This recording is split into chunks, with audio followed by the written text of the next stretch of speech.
Assalamualaikum warahmatullahi wabarakatuh. Perkenalkan, nama saya Hairun Nisa, NIM H041181502. Nah, di sini saya akan mempresentasikan mengenai senyawa bioaktif yang ada pada mikroalga, yaitu spesies Tetraselphis chui. Nah, pertama-tama kita harus mengetahui terlebih dahulu apa yang disebut dengan mikroalga. Nah, mikroalga merupakan organisme tumbuhan paling primitif yang berukuran seluler yang umumnya dikenal dengan sebutan fitoplankton. Nah, mikroalga tidak memiliki akar, batang, dan daun, serta habitat hidup mikroalga adalah di perairan atau di tempat-tempat yang lembab.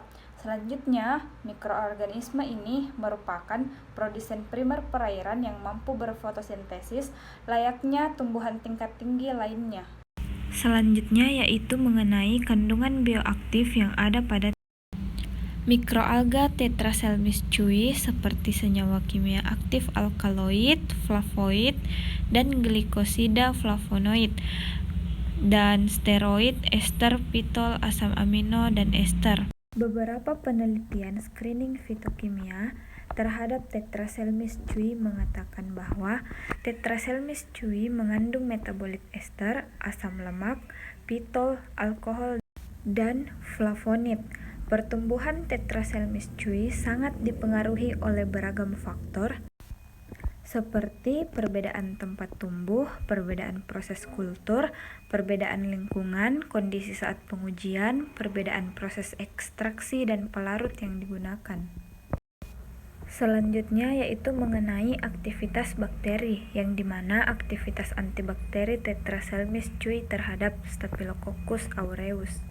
Ekstrak Tetraselphis chui menunjukkan adanya aktivitas dalam menghambat pertumbuhan bakteri Staphylococcus aureus, seperti yang ada pada slide. Kandungan senyawa bioaktif yang terdapat pada Tetraselphis chui seperti ester, asam lemak, pitol, alkohol, dan flavonoid dapat berpotensi sebagai antibakteri. Berikutnya yaitu mengenai biosintesis senyawa bioaktif pada Tetraselphis chui, khususnya alkaloid. Asam amino merupakan senyawa organik yang sangat penting. Senyawa ini terdiri dari amino dan karboksil. Nah, alkaloid diketahui berasal dari sejumlah kecil asam amino yaitu ornitin dan lisin yang menurunkan alkaloid aliksilik.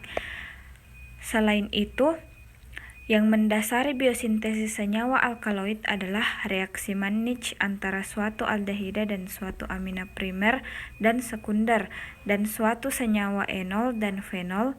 Biosintesis alkaloid juga melibatkan reaksi rangkap oksidatif fenol yang metilasi. Jalur poliketida dan jalur mevalonat juga ditemukan dalam biosintesis alkaloid. Kemudian, reaksi yang mendasari pembentukan alkaloid membentuk basa. Basa kemudian bereaksi dengan karbonion dalam kondensasi hingga terbentuklah alkaloid. Di samping reaksi-reaksi dasar ini, biosintesa alkaloida melibatkan reaksi-reaksi sekunder yang menyebabkan terbentuknya berbagai jenis struktur alkaloida. Salah satu dari reaksi sekunder ini yang terpenting adalah reaksi rangkap oksidatif fenol pada posisi orto atau para dari gugus fenol. Reaksi ini berlangsung dengan mekanisme radikal bebas. Reaksi-reaksi sekunder lain seperti metilasi dari atom oksigen menghasilkan gugus metoksil dan metilasi nitrogen menghasilkan gugus N-metil ataupun oksidasi dari gugus amina. Dalam biosintesa higrin, pertama terjadi oksidasi pada gugus amina yang diikuti oleh reaksi Mannich yang menghasilkan tropinon. Selanjutnya terjadi reaksi reduksi dan esterifikasi menghasilkan hiosciamida. Pada biosintesis senyawa bioaktif pada Tetraselphis chui, khususnya alkaloid, terbagi atas dua. Yang pertama yaitu sintesis basa Schiff dan yang kedua reaksi Mannich. Nah, yang pertama di sini adalah sintesis basa Schiff. Sintesis ini dilakukan dengan mereaksikan sebuah amina dengan keton ataupun aldehida. Reaksi ini adalah cara umum untuk menghasilkan CN obligasi dalam biosintesis alkaloid. Proses ini dapat berlangsung dalam molekul seperti pada proses sintesis piperidin. Yang kedua yaitu reaksi Mannich. Reaksi Mannich adalah salah satu reaksi adisi nukleofilik amina ke dalam sebuah gugus karbonol yang diikuti reaksi eliminasi anion hidroksil yang menjadi basa Schiff. Basa Schiff ini adalah elektrofil yang bereaksi dengan dua langkah yaitu adisi neutrofilik kedua dengan karbonion yang dihasilkan dari senyawa yang memiliki proton asam. Reaksi Mannich ini juga dianggap sebagai reaksi kondensasi. Reaksinya dapat kita lihat pada slide. Reaksi ini juga diartikan sebagai reaksi organik yang mengandung alkilasi amino proton asam yang terletak di sebelah gugus fungsi karbonil dengan formaldehid dan amonia atau amina. Produk akhirnya nanti adalah beta-aminokarbonil. Bahan atau komponen integral dari reaksi ini selain asam amina dan karbonil senyawa adalah karbonion yang berlaku dalam peran nukleofil pada penambahan nukleofilik di ion yang terbentuk oleh reaksi asam amina dan karbonil. Selanjutnya yaitu karakteristik.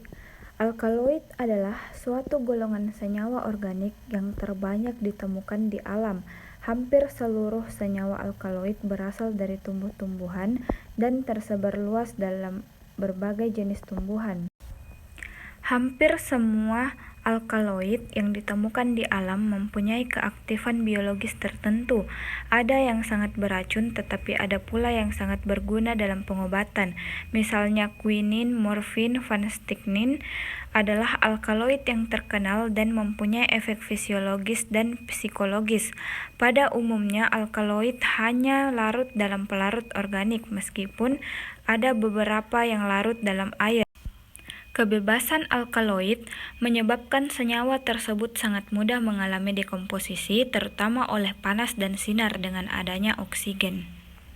Selanjutnya perlu juga kita ketahui bahwa Tetraselmis cui salah satu jenis mikroalga yang dapat berpotensi sebagai antimikroba yang dapat dijadikan pilihan untuk resistensi antibiotik.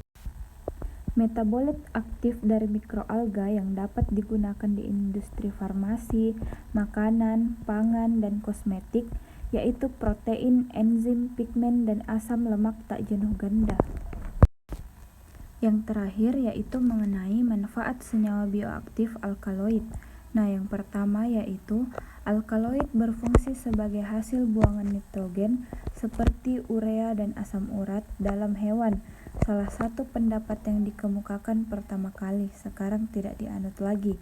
Beberapa alkaloid mungkin bertindak sebagai tandon penyimpanan nitrogen meskipun banyak alkaloid ditimbun dan tidak mengalami metabolisme lebih lanjut meskipun sangat kekurangan nitrogen.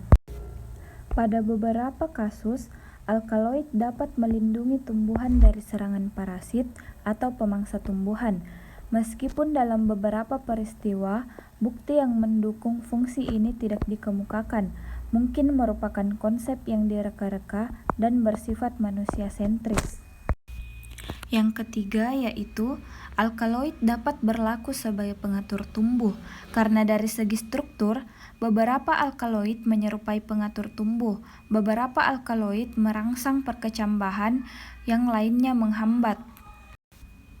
Nah, yang terakhir, semula disarankan oleh Liebig bahwa alkaloid, karena sebagian besar bersifat basa, dapat mengganti basa mineral dalam mempertahankan kesetimbangan ion dalam tumbuhan. Nah, itulah tadi presentasi dari saya mengenai senyawa bioaktif yang ada pada mikroalga Tetraselmis cui. Lebih dan kurangnya mohon dimaafkan. Wassalamualaikum warahmatullahi wabarakatuh.